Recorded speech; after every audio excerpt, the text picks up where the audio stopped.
sit. Ah, I am going to talk and not to you. So, yesterday was Sunday, right? Yeah. And you put your alarm clock for 6 a.m. in the morning. But you woke up at 10.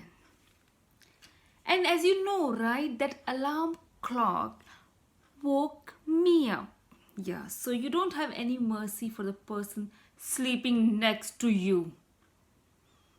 If next time you put your alarm clock for a particular time and you don't wake up at that time, I will not have any mercy for you. It's my one day to take rest till whatever time I want to sleep. So no alarm clock for Sunday or else. Now go make green chicken thigh curry for me. I'm hungry.